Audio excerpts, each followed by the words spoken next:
Hey Chaotic Crew, Brian here, and I've got the alternate commander from the Blight Curse Precon.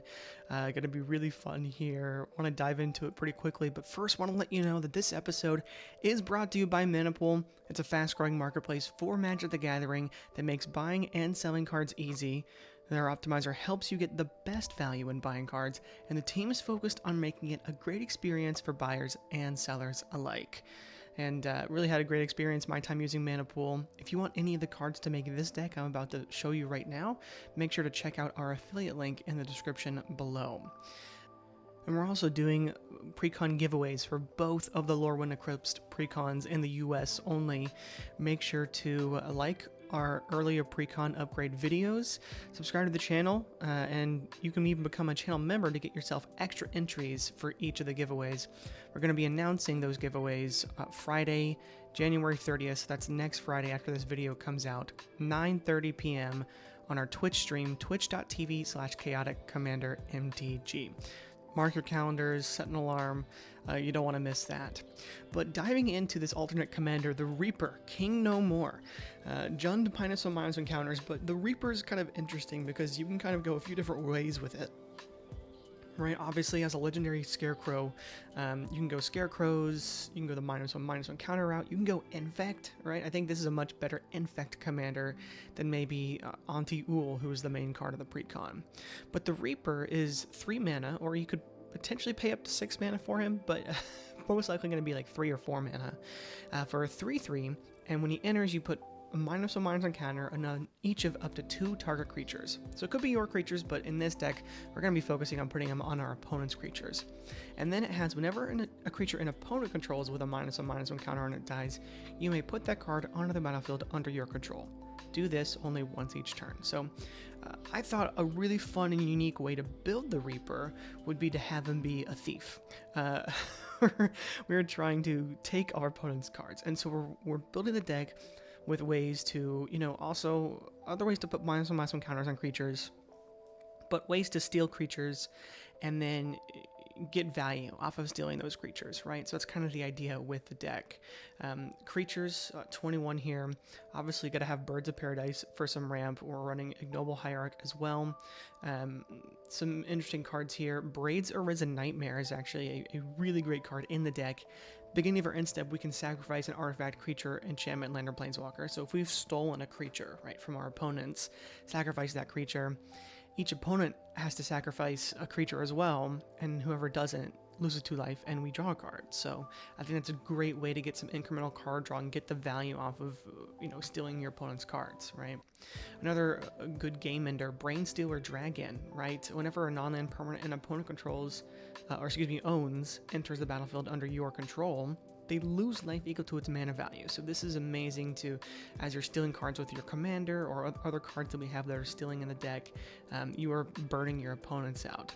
And then it also has the upside of being a 6/6 flyer that at the beginning of your end step, each opponent exiles the top card of their library, and you can play those cards for as long as they remain exiled with mana of any color.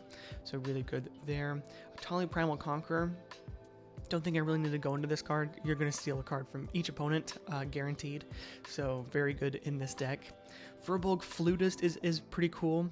When it enters the battlefield, you gain control of a target creature you don't control. You untap it. It gains haste and myriad until end of turn. So if it's a great ETB creature or anything like that, then you're gonna have a really great time with Furbolg Flutist. And we have a couple ways to maybe get like a copy of a creature or to, re-enter the battlefield triggers. So that's something to think about here. But Furbolg Flutist is definitely fun, but does rely a lot on your opponent's creatures. Generous Patron is great to have out before you get your commander out.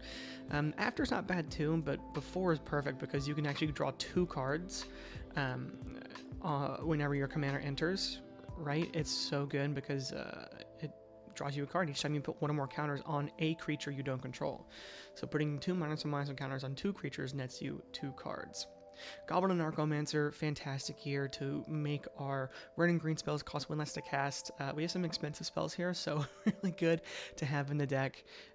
Doesn't make our commander cheaper unless we are going, but it helps us pay like 1 less colorless, right? Which is really nice. Hideous Taskmaster is pretty neat. Obviously, as you're casting it, you gain control of one turret creature each opponent controls. Untap them, they gain Trample, Haste, and Annihilator 1 until end of turn. Annihilator 1 is really frustrating to deal with, right?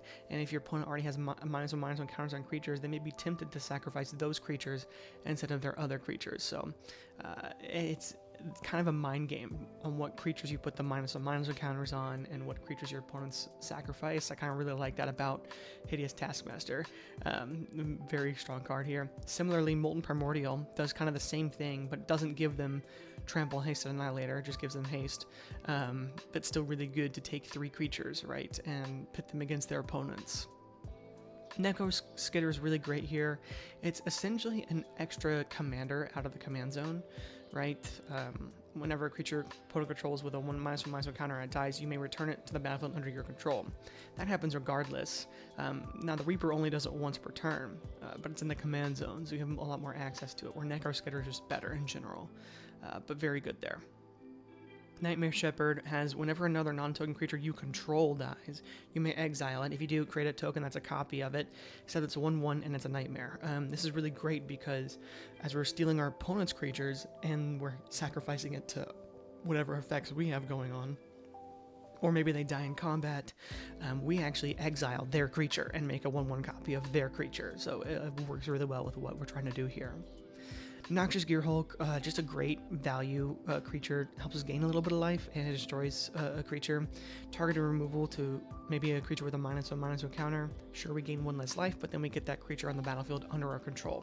So really strong there. Persistent Constrictor is fantastic.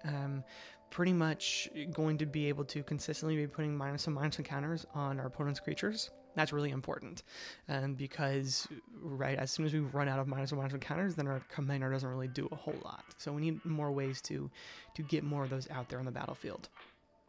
Other cards that do similar work: Soul Snuffers. When it comes into play, each creature gets a -1/-1 counter, so might want to keep this in your hand until you need it. Spinning Dilophosaurus is actually really great. When it enters or attacks, creatures get a -1/-1 counter. And then creatures your opponent control with counters on them, -1/-1 counters on them, can't block. So really, really good there. Village Pillagers will essentially do the same thing. Put a -1/-1 counter on each creature our opponents control. And then whenever a creature an opponent controls with a counter on it dies, any counter, you create a tapped treasure token. Yawgmoth can sacrifice other creatures to put a -1/-1 counter to another creature and draw a card. So this is a great sack outlet for the creatures that we steal that are going to have to go back to our opponents, like with Molten Primordial or Hideous Taskmaster or Furbolg Flutist, right? Having Yawgmoth in the field first was really helpful. We also are running, Professional Facebreaker to get us some extra ramp, right? Sakura Tribe Elder is nice too to have in the deck. And then the Beast Deathless Prince, rounding out our creatures. Whenever we cast it, we gain control of a creature. Untap it, it gains Menace and Haste until end of turn. He enters the battlefield tapped with 6 stun counters, and then whenever a creature deals combat damage to its owner, untap the beast and draw a card. So this is kind of a great way to draw cards in the deck, because we are stealing a bunch of cards, and then he also steals a card himself. So pretty nice to have in the deck. 16 sorceries, so we're doing a lot here. A lot of it is a good amount of ramp, right? We're running the 3 visits, shared roots, ramp and growth, nature's lore, farseek, general green package to get whatever lands we need out, right? That's pretty great care. Then we're also running cards like Black Sun Zenith, which is mass -1/-1 counters, right? It's a board wipe -1/-1 counter, so even if our commander's in the battlefield, if we board wipe with this, we get 1 creature from our opponent's from our opponent's field onto our battlefield, so that's nice to have. And then Blasphemous Edict is great too. We're going to be making our opponents sacrifice creatures, so it kind of gets past indestructible and whatnot. Breach the Multiverse, fantastic, right? As we're filling our opponent's graveyards anyways, we're getting 1 card from each of our opponents again, so kind of like a Tali. In a way, we're guaranteed to get 1 card, so very strong to have. We don't have to give them back either. Fevered Suspicion, fantastic. We're going to be getting 1 card from each of our opponents, and it has a rebound, so we're going to get that a 2nd time. So love that in this deck. Massive Mutiny, very strong. We're going to gain control of up to 1 turret creature each player controls until end of turn. They gain haste, and then we'll obviously have to give them back, but before we give them back, we can obviously sacrifice them to different stuff. Similarly, Seize the Spotlight. Each player chooses Fame or Fortune. Each player who chose Fame, I gain control of a creature that player controls until the end of turn. Untap those creatures to gain haste. And then for each player who chose Fortune, I draw a card and create a treasure. So typically if I have a sack outlet on the field, pretty visible, people are just going to let me, not gain control of their creatures and let me draw a card and get a treasure. So it's essentially a free draw 3 in the deck, which is really nice. When I don't have those visible sack outlets, it becomes a mind game for the opponents, right? Whether or not they want to let me have a creature. Sometimes if they don't really have a great board state, giving me the creature is a no-brainer rather than giving me a card draw, especially if I'm in the lead or something, or they have a board wipe coming. It doesn't really matter for them, right? So something to think about, but not always amazing, but can be a very high ceiling here. Mob Rule, fantastic as well. You can control all creatures with power 4 or greater, or all creatures with power 3 or less, until end of turn, of course. I thought about putting Insurrection in here as like a game ender, and I don't hate that, but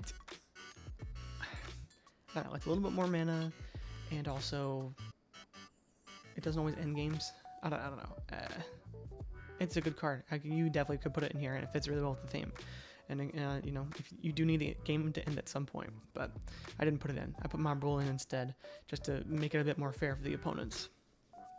Rich Card's Expertise is fun in here. Drawing a bunch of cards, getting a free card spell cast. This deck struggles a bit with some card draw, so having one card that can draw a lot of cards is nice to have. Seize the Spoils is a bit of a minimal ramp, semi-card draw card. Not bad to have, but maybe get some of our creatures in the graveyard to reanimate them, right? We do run Reanimate to put a creature from a graveyard on the battlefield under our control, and we lose life equal to its mana value. So we could also grab one from our opponent's graveyard too. Neat about that. Victimize is the last sorcery here. We choose two target creature cards, sacrifice one of our creatures, and then return the 2 from the graveyard to the battlefield tapped. So great way to sacrifice an opponent's creature. Instance, 12 of those bad boys. Got some removal here: Assassin's Trophy, Beast Within, Chaos Warp, Putrefy. Rakdos Charm works as a removal for an artifact or graveyard, or can burn opponents, which is nice. Return of Nature also deals with artifacts, enchantments, or exiling a card. And then Untimely Malfunction, more likely going to hold it up as a redirect, but can destroy an artifact in a pinch. Overkill just gets past Indestructible too. But we're running cards like Big Score, Unexpected Windfall, so good to filter through our deck if we're maybe stuck on lands or need more lands, right? Active Aggression is really cool. We can pay 3 and 4 life to gain control of target creature and opponent controls until end of turn. Untap that creature against haste. What's great about this, the reason you would want this over one that's just 3 and a sorcery, is that this is an instant, and you can do it on an opponent's turn and steal them and block a creature. And you can block one of their creatures, kill it, and then gain control of it if it has a -1/-1 counter on it, right? It's not always going to work like that. Typically, it's just like a removal piece, but you can also use it on your turn to gain control of a creature if you need to. So, really good there. Heroic Intervention is great protection for our board, just making sure nothing dies. As far as artifacts, Arcane Signet, Felwar Stone, pretty normal here. Even though it's a green deck, I've been starting to add these more to our green decks just because they tap for any mana of any color. Conjurer's Closet's great because at the beginning of your end step, you may exile target creature you control, then return that card to the battlefield under your control. So even if we control opponent's creatures, even if we're going to have to give it back, quote unquote, at the end step, when that trigger goes in the stack and this one does, you can stack it so that you exile the creature and return it back under your battlefield under your control, and then you don't have to give it back. So it's really great. Then Panharmonicon, and then if you don't have a creature like that, you can just do your commander and put -1/-1 counters on opponent's creatures. Panharmonicon's great. Doubles the -1/-1 counters when your commander enters, but also any other creature that you're stealing from your opponents and other creatures that we have that are great enter the battlefield cards. Great Hinge is also fantastic. Going to be drawing us cards and gaining us a little bit of life here and there, so nice to have. Enchantments, running a good amount, right? Utopia Sprawls is great. Ramp, right? Choose a color, can add a mana of any color, in addition to the green that forest is tapping for. Animate Dead is another reanimation spell. As far as like other cards that help us, Black Market Connection is going to draw us card or ramp us, whatever we need most. Typically, it's really why it's in here is for those two reasons. Blowfly Infestation's great because killing creatures with -1/-1 counters on it, and then being able to put another -1/-1 counter on another target creature is fantastic. Likewise, Everlasting Tormentor makes it so that damage can't be prevented and all damage is dealt as though its source had Wither. So really great there. So we're going to be spreading around a lot more -1/-1 counters. Garruk's Uprising is fantastic. It's a more card draw for us and giving our creatures trample. Greater Good and Industrial Advancement are fantastic sack outlets, right? Sacking our opponent's creatures to draw cards and discard cards. Industrial Advancement's really great to sacrifice a creature, and then look at the top X cards of your library, where X is that creature's mana value. Put a creature card from among them on the battlefield, the rest in your bottom of your library in a random order. So we're essentially just getting free value off of stealing our opponent's creatures. Riveteer's Ascendancy is really great. Whenever we sacrifice a creature, we may return to our creature card with lesser mana value from our graveyard to the battlefield tapped. Do it only once each turn. And then Virtual Persistence is great, right? We're going to get a creature from a graveyard on the battlefield under control each turn. And it can also double as removal on the front side. So that's really great here. Want to kind of give you a little bit of a play test of the deck. Okay, so let's start with this hand. Got some ramp, some more expensive spells, but not bad at all. So we will play this Stomping Ground tapped. Oh, actually, no. Yeah, we'll play Stomping Ground tapped. Pass. Turn 2.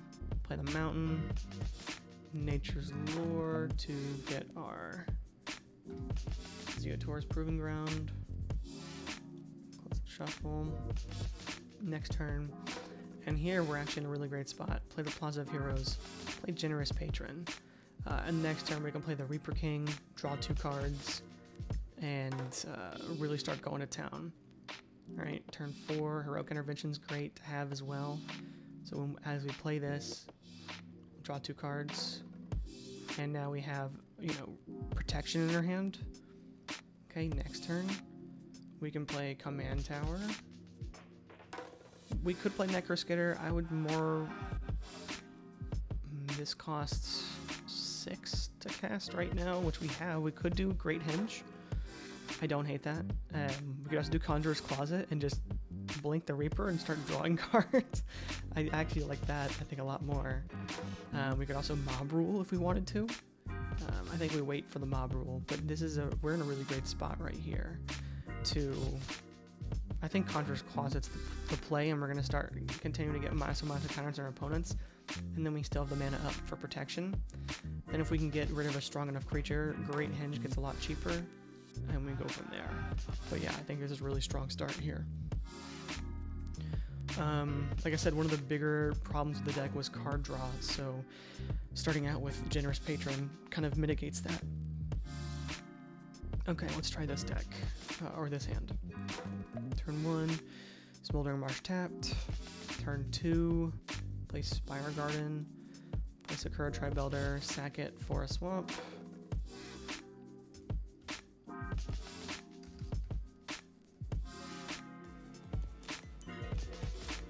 turn 3, play the Dilophosaurus, just because so we can attack with it next turn to put another -1/- counter on something. So something gets a -1/- counter now, we hold.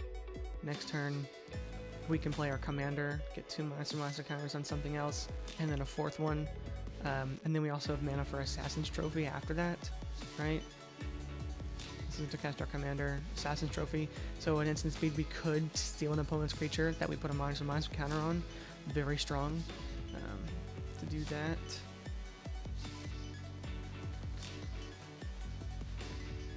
And then this turn we could do Garruk's Uprising, we could seize the spoils, we could do a couple different things, right? Yeah, no, I don't hate where this hand is at all. If we steal a big enough creature, right, Garruk's Uprising will draw some cards, seize the spoil can help filter out maybe this Victimize, draw 2 cards. Yeah, Persistent Constructor is really great, and Shared Roots is also nice to get some more land. So yeah, we're in a good spot with this hand too. As you can see, it's really all about being more passive, and then holding up maybe removal or slowly spreading out the -1/-1 counters, and then as things happen on the board, you get value off of that.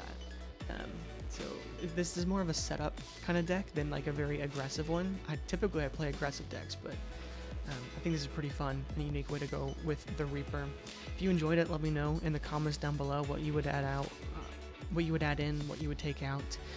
Make sure to check out the Mana Pool affiliate link in the description if you are looking to buy any new Lorwyn Eclipsed cards. And then check out our previous Precon upgrade videos so you can comment on those, get entries to our new Precon giveaways. Remember, we're giving away both on our Twitch stream Friday, January 30th at 9:30 p.m. Central, twitch.tv/chaotic commander MTG. So hope to see you then, but otherwise, have a great one, and I'll see you next time.